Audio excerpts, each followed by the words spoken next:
Hello guys, welcome back to my channel. तो कैसे हैं आप सब लोग? उम्मीद करती हूँ ज़बरदस्त मस्त इंजॉय कर रहे होगे। तो गाइस, आज हम जिस वीडियो के ऊपर रिएक्ट करने जा रहे हैं, सबसे पहले पढ़ते हैं उसका title. Asim Munir is destroying Pakistan. Oh, lucky wish की वीडियो है और इनकी बातें और जिस तरह से ये चीज़ों के बारे में बताते हैं, बहुत सी ऐसी चीज़ें होती हैं जो हमें नहीं पता होती, जो अंदर की बातें, जो जो चीज़ें हो रही होती हैं हमें वो वैसे दिख नहीं रही होती, लेकिन हमें ऐसे ही इधर-उधर से स्पेशली मतलब मैं इनकी बहुत फ़ैन हूँ। इनकी ऑलरेडी काफ़ी ज़्यादा वीडियोज़ हमारे चैनल पर हैं, कुछ पॉडकास्ट की, जिस तरह ये बताते हैं, क्योंकि ऑलरेडी इन्होंने उन चीज़ों को करीब से देखा है, तो ये ज़्यादा अच्छे से और बेहतरीन तरीके से उस चीज़ को एक्सप्लेन करते हैं। तो गाइज़, वीडियो नो डाउट बहुत ज़्यादा इंटरेस्टिंग और मज़ेदार होने वाली है। हम भी तो जानें कि किस तरह से जो है आसिम मुनीर जो हैं वो डिस्ट्रॉय कर रहे हैं पाकिस्तान को, क्या कर रहे हैं, क्या चल रहा है, क्योंकि जो चल रहा होता है वो दिखता नहीं और जो दिखता है वो चल नहीं रहा होता। तो चलो चलकर जानते हैं लकी विश की ज़ुबानी। Let's go. एक फौजी का सबसे बड़ा हथियार होता है सरप्राइज, और उसका सबसे अच्छा दोस्त होता है अंधेरा। ये दुनिया के हर फौजी के लिए लागू होता है यार। एक अंधेरे से बड़ा उसका कोई दोस्त नहीं है, एक सरप्राइज से बड़ा उसका कोई हथियार नहीं है। लेकिन दुनिया में एक ऐसा भी फौजी है जिसका सबसे बड़ा हथियार है जिहाद, और जिसका सबसे बड़ा दोस्त है आतंकवाद। मैं बात कर रहा हूं पाकिस्तान के 17वें chief of staff Syed Asim Munir Ahmed Shah की, जिन्हें 25 मई 2025 को शहबाज शरीफ ने फील्ड मार्शल की उपाधि दे दी। और यहां से उदय होता है आसिम मुनीर का और अंत होता है पाकिस्तान का। 25 मई के बाद पाकिस्तान अंधकार की ओर जाता जाएगा। ये मैं क्यों कह रहा हूं, आप इसको समझो कि क्यों एक जनरल को फील्ड मार्शल की उपाधि दे दी गई। जब दो देशों के बीच वॉर ही नहीं हुआ तो आसिम मुनीर ने ऐसा क्या कर दिया यार कि उन्हें फील्ड मार्शल बना दिया गया। क्यों एक जनरल को फील्ड मार्शल बनाया जाता है? जब भी दो देशों के बीच में वॉर होता है, मैं बात वॉर की कर रहा हूं, सर्जिकल स्ट्राइक की नहीं, जब उस वॉर में जो देश जीतता है और जीतने वाले देश के लीडर को उसकी बहादुरी और लीडरशिप को देखते हुए जनरल से फील्ड मार्शल बनाया दिया जाता है यार। सेम वैसे ही जैसे 1971 के वॉर में हमारा और भारत और पाकिस्तान का क्या हुआ था, वॉर हुआ था। और इस वॉर में जो हमारे चीफ ऑफ आर्मी स्टाफ थे SSG मानिक शाह सर, उनकी बहादुरी और लीडरशिप को देखते हुए उन्होंने महज 13 दिन के अंदर पाकिस्तान को घुटनों पर बैठा दिया। 93,000 से ज्यादा सोल्जरों ने क्या कर दिया, पाकिस्तानी सरेंडर कर दिया। उनकी इस ब्रेवरी और लीडरशिप को देखते हुए हिंदुस्तान की सरकार ने उन्हें 1973 में फील्ड मार्शल की उपाधि दी। और वो हिंदुस्तान के पहले फील्ड मार्शल रहे यार। उनसे पहले एक और जनरल थे हमारे देश के KM करिप्पा, जो हिंदुस्तान के पहले जनरल थे। इन्हें भी फील्ड मार्शल की उपाधि दी गई थी, लेकिन 1986 में। जबकि ये जनरल पहले के थे, लेकिन इन्हें फील्ड मार्शल की उपाधि बाद में दी गई थी। इन्होंने भी एक बहादुरी के कारनामे किए थे हमारे देश के लिए, जब पाकिस्तानियों ने कबाली के रूप में 1947 में कश्मीर को जीतने के लिए अटैक किया, तो KM करिप्पा की ही लीडरशिप थी कि सारे पाकिस्तानी कबालियों को हमारी भारतीय सेना ने मार गिराया। अब हम आते हैं दोबारा पाकिस्तान में। लेकिन ऐसा क्या हुआ कि शहबाज गवर्नमेंट ने या शरीफ जी ने इन्हें फील्ड मार्शल बना दिया गया? तो आप सबको पता है कि एक सर्जिकल स्ट्राइक हुई थी हिंदुस्तान और पाकिस्तान के बीच में। 7 मई 2025 को हमने पाकिस्तान के ऊपर एक सर्जिकल स्ट्राइक करी। उनके बहुत सारे आतंकवादी संगठन या उनके लॉन्च पैड, उनके एयर डिफेंस को हमने खत्म किया।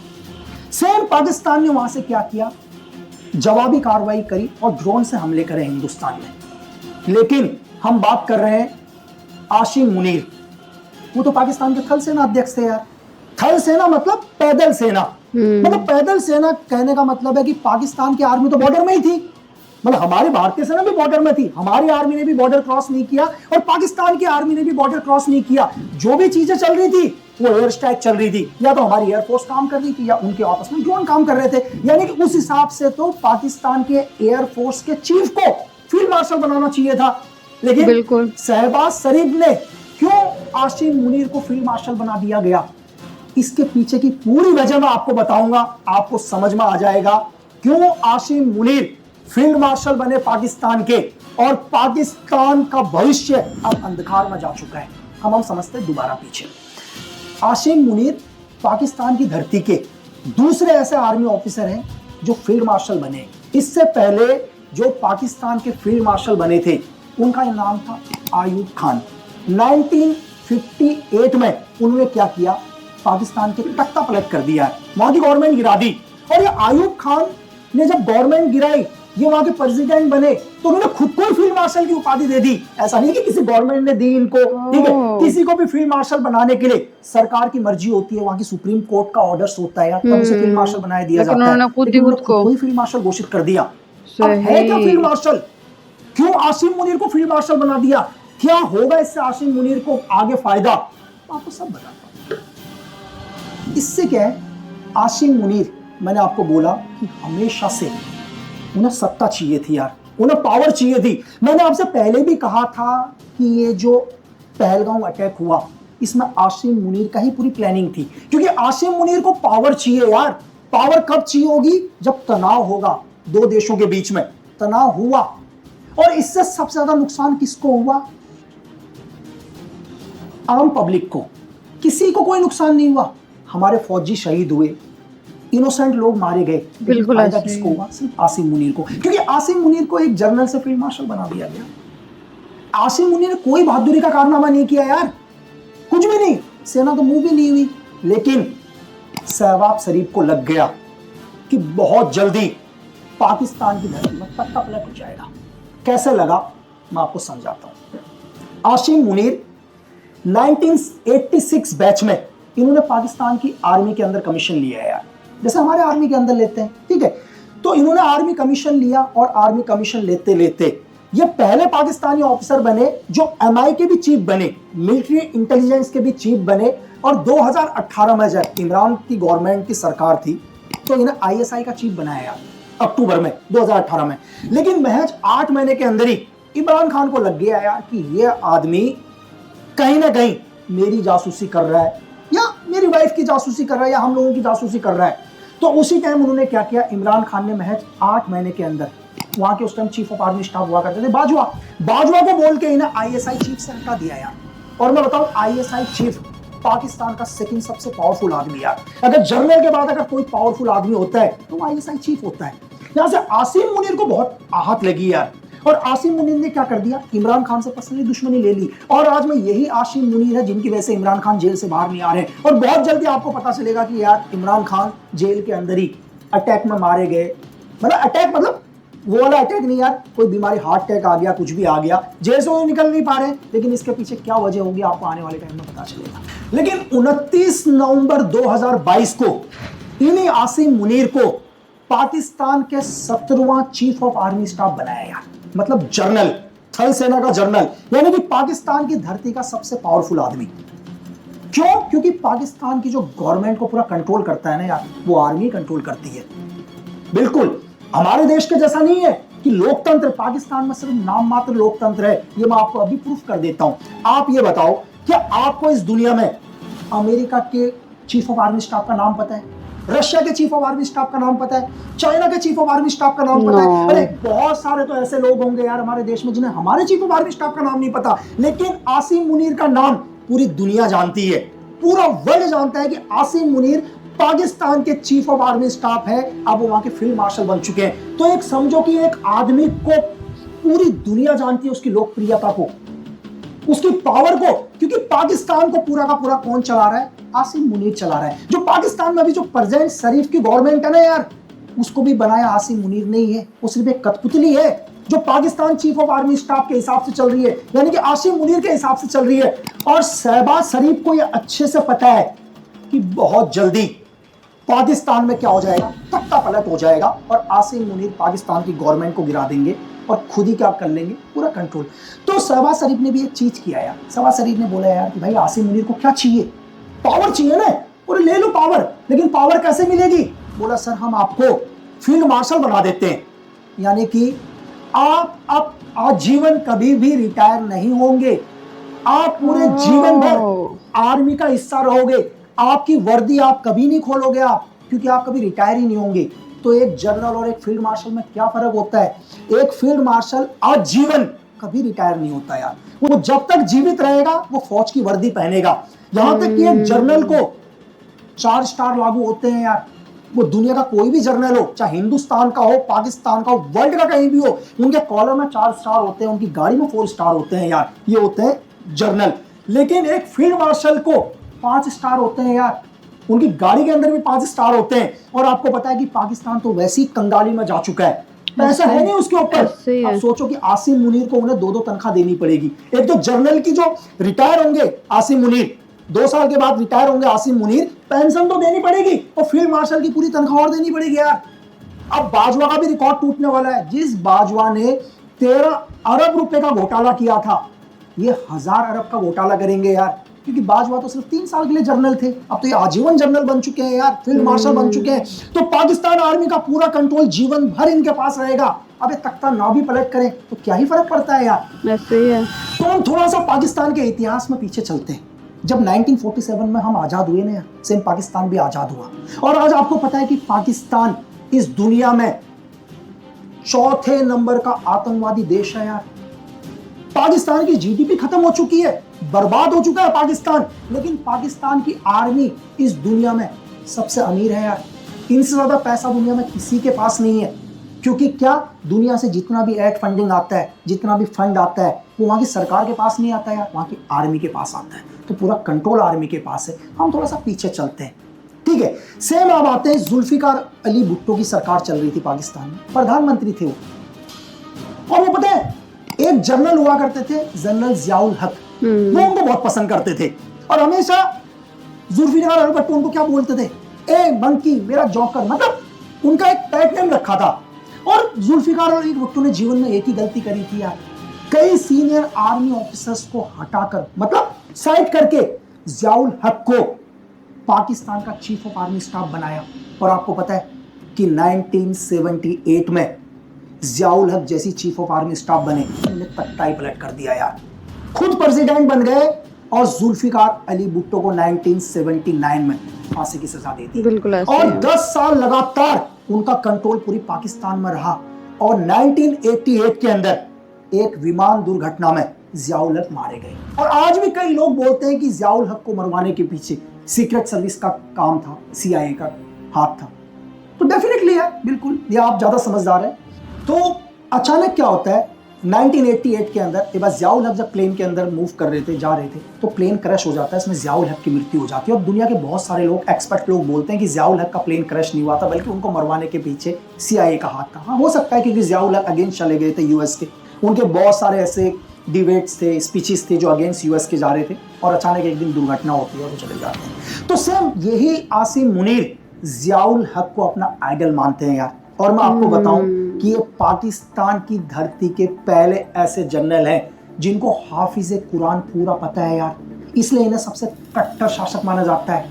हाफिज कुरान याद करने वाले पहले जनरल। और आपको मैं बताऊं कि इनके सबसे अच्छे मित्र हैं हाफिज सईद, मौलाना मसूद अजहर, सलालुद्दीन, ये इनके मित्र हैं। यानी कि सबसे बड़े आतंकवादी इनके मित्र हैं। इनको अफसोस नहीं होता अपने आर्मी के मारे जाने पर, इनको अफसोस होता है कि हिंदुस्तान के सर्जिकल स्ट्राइक में अगर आतंकवादी मारे जाते हैं।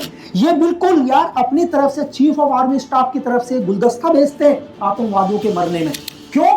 क्योंकि जितना भी दुनिया से इसको एड फंडिंग मिल रहा है, ये पूरा का पूरा अपना बैंक बैलेंस भरते हैं, उसमें से कुछ 1% इन्हीं आतंकवादियों को देते हैं जिहाद के नाम पर, दुनिया में आतंक फैलाने के लिए। क्योंकि दुनिया के अंदर आतंक फैलेगा तभी इनके पास पावर रहेगी। अब आप बोलोगे यार कैसे कि दुनिया में आतंकवाद फैलेगा तो इनके पास पावर कैसे रहेगी? एक एग्जांपल यार, अगर आपके शहर के अंदर गुंडागर्दी बढ़ती है, चोरियां होती हैं, हत्याएं होती हैं, तो पावर तो पुलिस के पास आती है ना यार। तभी तो आपको लगेगा कि यार पुलिस काम कर रही है, क्योंकि गुंडे बढ़ चुके हैं, चोरियां हो रही हैं। सेम ऐसे ही जब दुनिया के अंदर आतंकवाद बढ़ेगा, तनाव पैदा होगा देशों में, तो पावर आर्मी के पास आएगी। तो ये हमेशा पावर अपने पास रखना चाहते हैं, चाहे पाकिस्तान का भविष्य अंधकार में डूब जाए। तो शहबाज शरीफ को लग गया था कि बहुत जल्दी क्या होगा, सरकार गिरेगी और आसिम मुनीर क्या कर लेंगे, पूरा कंट्रोल कर लेंगे और प्रेसिडेंट बन जाएंगे भाई पाकिस्तान के, जैसे बाकी बने थे। तो शरीफ को भी लगा यार कि नहीं भाई, कुछ भी हो, सत्य में कम से कम बना तो रहूंगा, चाहे आगे पीछे घूमूंगा आसिम मुनीर के, कोई फर्क नहीं पड़ता।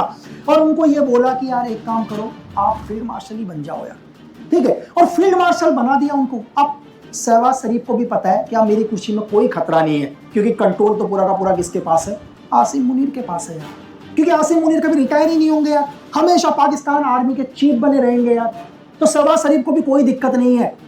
इसी बहाने कम से कम प्रधानमंत्री की कुर्सी में तो बने, नहीं तो तख्ता पलट होगा और एक दिन आप आसिम मुनीर क्या करेंगे, शहबाज शरीफ को भी फांसी में लगा देंगे यार, जैसे जुल्फिकार अली भट्टो को लगाया था यार।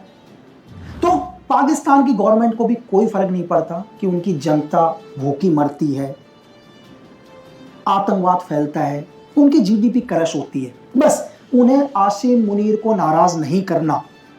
और ये शहबाज शरीफ को कब लग गया, शहबाज शरीफ को पता चल गया था, क्योंकि आसिम मुनीर ने क्या किया, उन्हें पता था कि 3 साल के बाद आसिम मुनीर ने रिटायर होने, यानी कि 2025 में अक्टूबर में रिटायर होना था आसिम मुनीर को। क्या, क्योंकि दुनिया का कोई भी जर्नल हो, देखो रूल्स तो सारे ब्रिटिश के चल रहे हैं ना यार, जो ब्रिटिश रूल बनाकर गई थी वही पूरी दुनिया में फॉलो हो रहे हैं। तो जर्नल 3 साल के बाद जर्नल ने रिटायर होने, तो सेम आसिम मुनीर को भी अक्टूबर में रिटायर होना था।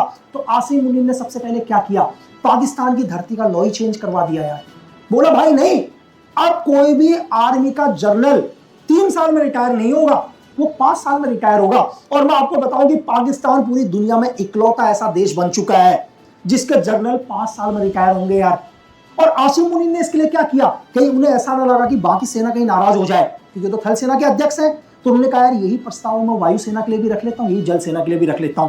तो बिल पास हो गया भाई, और नया बिल पास हुआ कि अब पाकिस्तान का थल जल वायु का जो भी चीफ ऑफ आर्मी स्टाफ होगा वो 5 साल के बाद रिटायर होगा, यानी कि 2027 में रिटायर होंगे कौन, आसिम मुनीर, वहां के लॉ के हिसाब से। इस पर तो कोई ऑब्जेक्शन भी नहीं कर सकता, क्योंकि भाई संसद में बिल पास हो चुका है। लेकिन शहबाज शरीफ को तब भी नींद नहीं आ रही थी यार, शहबाज शरीफ को लगा यार नहीं 2027 के बाद तो साला क्या होगा, मेरी कुर्सी जाएगी और भुट्टो का जैसा मेरा हाल ना हो जाए।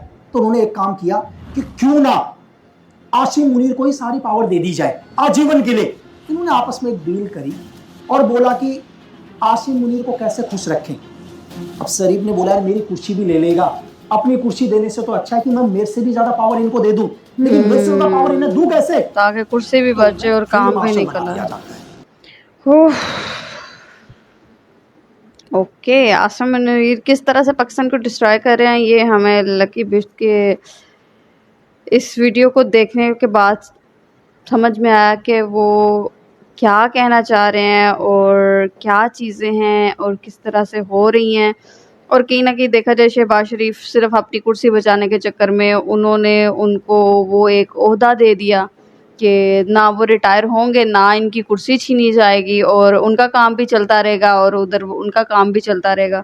मतलब चीज़ें दिन ब दिन इस तरह से चलती रहेंगी और इस तरह से होता रहेगा। बाकी पहले जो हुआ, जो चीज़ें हुई, पहले भी जुल्फ़िकार अली भुट्टो की दफ़ा ये चीज़ें हुई थी, सारे मामलात हुए थे और तब क्या उसके रिज़ल्ट्स हमारे सामने आए थे, तब जो वाक़यात हुए थे, जो चीज़ें रूनुमा हुई थी, सारी हम और आप जानते ही हैं। जो हिस्ट्री के शौकीन हैं उनको तो बड़े अच्छे तरीके से ये चीज़ें पता ही हैं। बाकी लेट्स सी क्या होता है पाकिस्तान के साथ, किस तरह से ये चीज़ें जो है वो आगे अपना जो रुख है वो बदलती हैं, क्या हमें नई से नई इस बारे में और चीज़ देखने और जानने को मिलती है, इससे रिलेट और खबरें और चीज़ें और बातें और इसी तरह से कोई ना कोई पॉडकास्ट लेकर हाजिर होते रहेंगे। अगर वीडियो पसंद आई है तो प्लीज़ वीडियो को लाइक कीजिएगा और चैनल को सब्सक्राइब कर लें। बाकी इंशाल्लाह ऐसी वीडियोज़ के साथ हाजिर होते रहेंगे। मिलते हैं फिर नेक्स्ट वीडियो में, तब तक के लिए टेक केयर, अल्लाह हाफ़िज़।